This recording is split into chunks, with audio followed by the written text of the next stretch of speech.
Hi friends. This is సహజ. ఇప్పుడు మీరు వింటున్నారు 'యాంగ్రీ హస్బెండ్' ఎపిసోడ్ 31. దియా డైనింగ్ టేబుల్ ముందు కూర్చొని అయాన్ కోసం ఎదురు చూస్తుంది. అయాన్ కిందికొచ్చి నాకు ఆకలిగా లేదు. నువ్వు తిను అని అన్నాడు. బ్రతిమలాడి తినిపించడానికి మీ మమ్మీ కూడా ఇంట్లో లేదు అని అంది దియా. నువ్వు తినిపించొచ్చు కదా అని అన్నాడు అయాన్. నేను తినిపిస్తే తింటారా?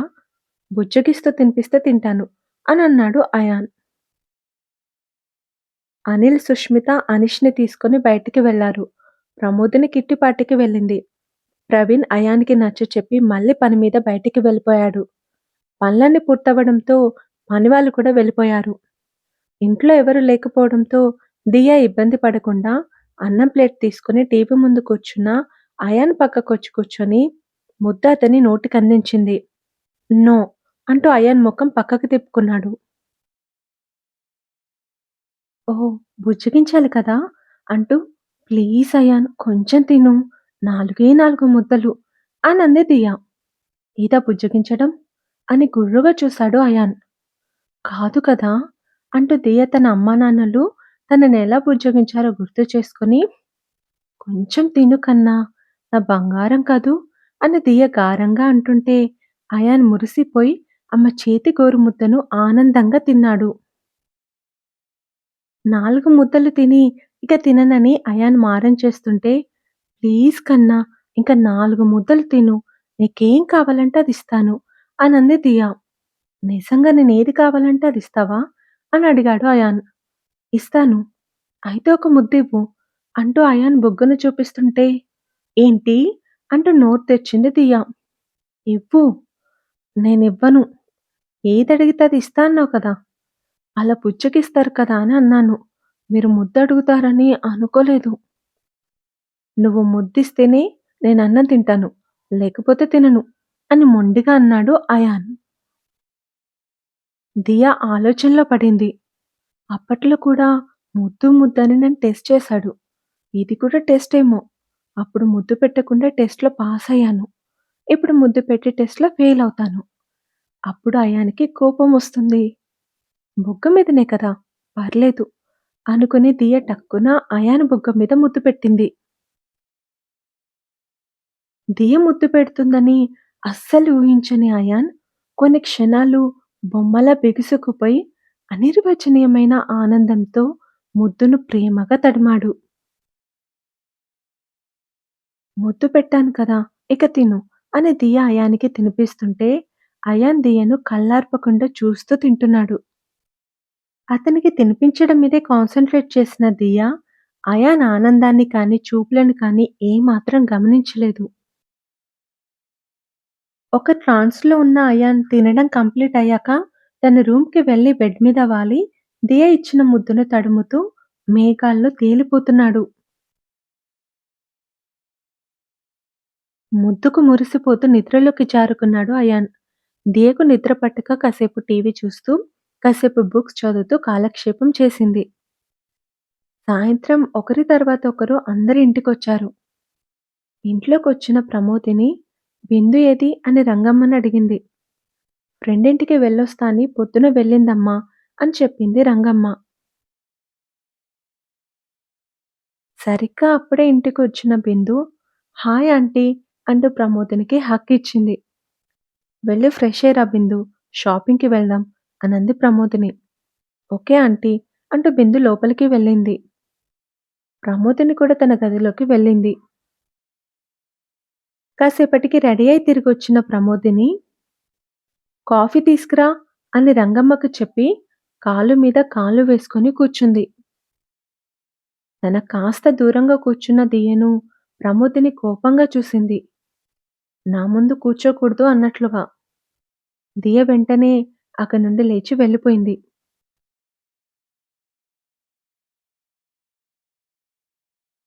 దీపక్ అయాన్ ఇంటి ముందు కార్ దిగి గార్డెన్‌లో కూర్చున్న ప్రవీణ్ దగ్గరికి వెళ్లి, hi uncle how are you? అంటూ వంగి వేళ్లతో ప్రవీణ్ కాళ్ళని టచ్ చేసి బ్లెస్ మీ అంకుల్ అని అన్నాడు. టెర్రస్ మీద కాఫీ తాగుతూ కిందికి చూస్తున్న అయాన్, వీడి ఎక్స్ట్రాలు ఇంకా మానలేదా ఇడియట్ అని తిట్టుకున్నాడు. ప్రవీణ్ లేచి, చల్లగా ఉండు నాన్నా, సక్సెస్‌ఫుల్ బిజినెస్ మ్యాన్ అవ్వాలి అని దీవించి, కంగ్రాచ్యులేషన్స్ ఫర్ ద టెండర్ అంటూ హగ్ చేసుకున్నాడు. థాంక్స్ అంకుల్ అని చిరునవ్వుతో చెప్పి, అయాన్ ఎక్కడున్నాడు అంకుల్ అని అడిగాడు దీపక్. టెర్రస్ మీద ఉన్నాడు. కలిసొస్తాను అని చెప్పి ఇంట్లోకొచ్చాడు దీపక్. దియ కోసం కళ్ళతో వెతుకుతూ ముందుకు నడుస్తున్న దీపక్, హ్యాండ్ బ్యాగ్ చూసుకుంటున్న బిందు ఇద్దరు ఒకరినొకరు ఢీకొన్నారు. ఒకరినొకరు చూసుకున్న ఇద్దరు ఉన్న చోటనే ఆగిపోయారు. గత జ్ఞాపకాలు వాళ్ళకు కళ్ళ ముందు కదలాడాయి. చేతిలో ఫ్లవర్స్‌తో దీపక్ బిందు ముందుకొచ్చి, ఐ లవ్ యూ బిందు అని ఆమెను ప్రేమగా చూస్తూ ప్రపోజ్ చేశాడు. బిందు దీపక్ చేతిలో ఉన్న ఫ్లవర్స్ తీసుకొని కింద పడేసి, కాళ్ళతో తొక్కి దీపక్‌ని కోపంగా చూస్తూ, నన్ను లవ్ చేస్తావా? How dare you? నువ్వెంత నీ బతికెంత? నా కాలి గూటికి కూడా సరిపోవు నువ్వు. ఇంకోసారి లవ్వు గివ్వు అని నా వెంట తిరిగావో చంపేస్తాను అంటూ చూపుడు వేలితో బెదిరించింది. కొన్ని రోజుల తర్వాత దీపక్ బిందు దగ్గరికి వెళ్లి, తప్పు చేస్తున్నావు బిందు. ఆయాన్ని నువ్వు మోసం చేస్తున్నావు అని కోపంగా అన్నాడు. నేనేం చేశాను? నువ్వేం చేశావో నీకు తెలీదా? నేనేం చేశానో నువ్వే చెప్పు. అయానికి ఇన్నోసెంట్ అమ్మాయంటే ఇష్టమని తెలుసుకొని, అసలు ఇన్నోసెన్స్ అంటే ఎలా ఉంటుందో కూడా తెలియని నువ్వు, అయాన్ దగ్గర ఒక ఇన్నోసెంట్ అమ్మాయిలా నటించి, వాడిని నీ ప్రేమలో పడేశావు. చాలా పెద్ద తప్పు చేస్తున్నావు. ఇందులో తప్పేముంది దీపక్? అయానికి నచ్చినట్లు నేనుంటున్నాను. ఏ అబ్బాయైనా తనకు నచ్చేలా తన వైఫ్ నడుచుకోవాలనే కదా అనుకునేది.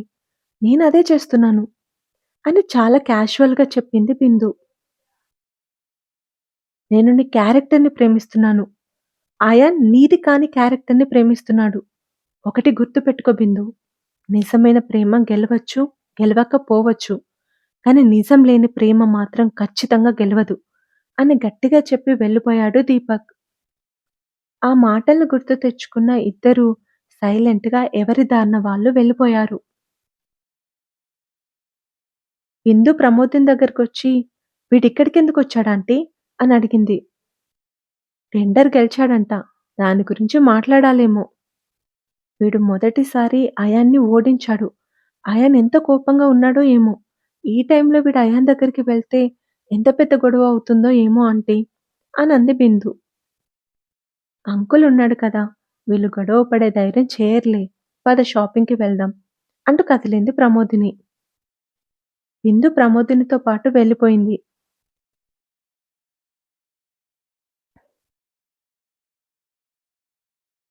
దీపక్ టెర్రస్ గార్డెన్‌లో కూర్చున్న అయాన్ దగ్గరకొచ్చి, కెన్ ఐ సిట్ అని అడిగాడు. నేను వద్దంటే కూర్చోకుండా ఉంటావా ఏంటి? నీ ఓవర్ యాక్షన్ డాడ్ దగ్గర చూపించు. నా దగ్గర కాదు అన్నాడు అయాన్. దీపక్ అయాన్ ఎదురుగా కూర్చొని, టెండర్ గెలిచిన సందర్భంగా రేపు సాయంత్రం నేను పార్టీ అరేంజ్ చేశాను. దానికి నువ్వెలాగూ రావనుకో అని అంటుంటే, రానని తెలిసి ఎందుకొచ్చావురా? అని కోపంగా అడిగాడు అయాన్. నేను ఇన్వైట్ చేసే వంకతో బేబీని చూడ్డానికొచ్చాను. అయాన్ దీపక్ కాలర్ పట్టుకొని, దియ్యను బేబీ అనొద్దని ఎన్నిసార్లు చెప్పాలిరా నీకు? అని సీరియస్‌గా అన్నాడు. అంటే ఏమవుతుంది? బేబీ అని బాయ్ ఫ్రెండ్, గర్ల్ ఫ్రెండ్‌ని పిలుస్తార్రా ఇడియట్. 4 ఇయర్స్ పాప. చాలా ఇన్నోసెంట్‌గా, క్యూట్‌గా, చిన్న బేబీలా అనిపించింది. అందుకే అప్పట్నుండి దియని నేను బేబీ అని పిలిచేవాడిని అని చెప్పాడు దీపక్. జనం అలా అనుకోరు.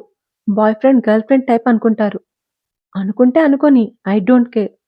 ఎవరో ఏదో అనుకుంటారని చిన్నప్పటి నుండి ప్రేమగా పిలిచిన పిలుపును మానేయాలా? నెవర్ అని మొండిగా చెప్పాడు దీపక్.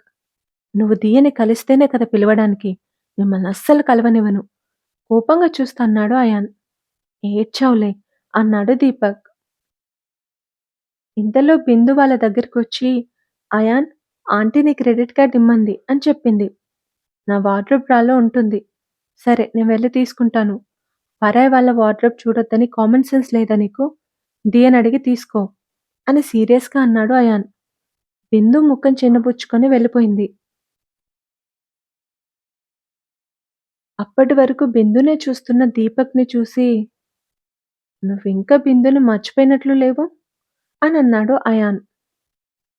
నా గురించెందుకులే కానీ, బిందుని నువ్వు చాలా త్వరగా మర్చిపోయావు అన్నాడు దీపక్ వెటకారంగా. ఇక బయలుదేరతావా? రూడ్‌గా అన్నాడు అయాన్. నా ఏ పార్టీ బేబీ లేకుండా జరగలేదు. ఈ పార్టీ కూడా జరగదు అంటూ దీపక్ అక్కడి నుండి కిందికి వెళ్లి దియ కోసం వెతుకుతున్నాడు. దియ గార్డెన్‌లో చెట్లకు నీళ్లు పోస్తూ కనిపించింది. బేబీ అని పిలిచాడు దీపక్. దియ దీపక్‌ని చూసి పరిగెత్తుకుంటూ వచ్చి అతన్ని కౌగిలించుకొని, "నిన్ను చాలా మిస్ అవుతున్నాను దీప్" అనంది. "ఈ మిస్సింగ్ ఇంకా ఎన్ని రోజులుండదు. నేను నిన్నిక్కడి నుండి తీసుకెళ్ళిపోతాను." "అది కుదరదు. అందుకే నేనొక డెసిషన్ తీసుకున్నాను. అయాన్‌కి కోపం వచ్చేలా చేసి, అయాన్ చేత గెంటించుకుంటాను" అని చెప్పింది దియ. "ఏం చేస్తావు?" "అయాన్‌కి ఇష్టమైన డ్రెస్ తగలబెడతా, ఇష్టమైన వస్తువు పగలగొడతా, ఇంకా ఏవేవో చేస్తా" అని చెప్పింది దియ. దీపక్ నవ్వుకున్నాడు. యాక్చువల్లీ నేను బిందు, అయాన్‌ని కలిపి వెళ్ళిపోదామనుకున్నాను. అయానేమో బిందు మీద ప్రేమ చచ్చిపోయిందంటాడు. అయినా వాళ్ళని కలపాలని ప్లాన్ చేస్తే అది నాకే రివర్స్ అయింది. ఆ కోపంలో బిందు చిన్నపిల్లాడిని చూడకుండా అనీష్‌ని తోసేసింది అని దియ చెప్తుంటే, ఆ తర్వాత గుక్క పెట్టి ఏడ్చుంటుంది అని అన్నాడు దీపక్. దియ దీపక్‌ని ఆశ్చర్యంగా చూస్తూ, "నీకెలా తెలుసు?" అని అడిగింది. నేను ప్రేమించింది బిందునని తెలిస్తే దియ ఎలా రియాక్ట్ అవుతుందో తెలీదు. ఈ విషయం ఇప్పుడే తనకు తెలియకూడదు అని అనుకుని, నాకు తను ముందే తెలుసు. మంచమ్మాయి. తప్పని పరిస్థితుల్లో కొన్ని తప్పులు చేస్తుంది. కానీ తన వలన ఎవరికీ ఏ నష్టం కలగదు అనిపించినప్పుడే ఆ తప్పులు చేస్తుంది. బాబుని తోసేయడం మాత్రం క్షణికావేశంలో చేసిన పని. రోజు దాని గురించే తలుచుకుంటూ కుమిలిపోతూ ఉంటుంది అని చెప్పాడు దీపక్. ఎలా చెప్పగలుగుతున్నావు దీప్? నాకు బిందు గురించి బాగా తెలుసు. అయితే నేను అయాన్ బిందుని కలుపుతాను. బిందు బాబుని పడేసేసరికి వాళ్ళిద్దరిని కలపడం కరెక్ట్ కాదేమో అని ఆలోచిస్తున్నాను అని చెప్పింది దియ. కరెక్ట్ కాదు. నువ్వే కదా బిందు మంచమ్మాయి అన్నావు. అయాన్ ప్రేమించింది బిందుని కాదు. బిందు నటించిన క్యారెక్టర్‌ని. అయాన్‌కి ఇన్నోసెంట్ అమ్మాయిలంటే ఇష్టమని, ఇన్నోసెంట్ అంటే తెలియని బిందు ఇన్నోసెంట్ అమ్మాయిలా నటించి అయాన్‌ని ప్రేమలో పడేసింది. దీపక్ చెప్తుంటే దియ షాక్ అయింది. వాట్? బట్ అయాన్ అలా ఎలా నమ్మేశాడు? ఎంతటి వాడైనా అమ్మాయి విషయంలో బొక్కబోర్ల పడతాడని అయాన్ రుజువు చేశాడు. 2 ఇయర్స్ నుండి అయాన్‌కి ఈ విషయం తెలియకపోవడం ఏంటి? ఖచ్చితంగా తెలిసే ఉంటుంది. తనకు అబద్ధం చెప్తేనే తట్టుకోలేని అయాన్, తన దగ్గర అబద్ధంగా ఉన్న బిందుని ఎందుకు పెళ్లి చేసుకోవాలనుకున్నాడు? అని దియ ఆలోచిస్తుంది. వాడికి తెలిస్తే పెళ్లి వరకెందుకు రానిస్తాడు బేబీ? అయాన్ గురించి నాకంటే నీకే బాగా తెలిసుంటుంది కదా దీప్. అయాన్ ఆవలిస్తే పేగులు లెక్క పెడతాడు. 2 ఇయర్స్ నుండి బిందు గురించి తెలుసుకోలేదంటే ఆశ్చర్యంగా ఉంది అనంది దియ. అయాన్, బిందు 2 ఇయర్స్ కలిసి లేరు. బిందు లండన్ వెళ్లి ఆర్కిటెక్ట్‌గా అక్కడ వర్క్ చేసింది. అప్పుడప్పుడు అయాన్ వెళ్లి బిందుని చూసొచ్చేవాడు. వాళ్ళ బిజీ షెడ్యూల్ వలన ఇద్దరు ఫోన్‌లో కూడా సరిగ్గా మాట్లాడుకోలేదు. అందుకే అయాన్‌కి బిందు నాటకం తెలియలేదు అని చెప్పాడు దీపక్. పైనుండి వీళ్ళని చూశాడు అయాన్. నాకిష్టం లేదని తెలిసి కూడా దియ వీడితో ఎందుకు మాట్లాడుతుంది? అయాన్‌కి దియ మీద చాలా కోపం వచ్చి పరుగు పరుగున కిందికొస్తున్నాడు.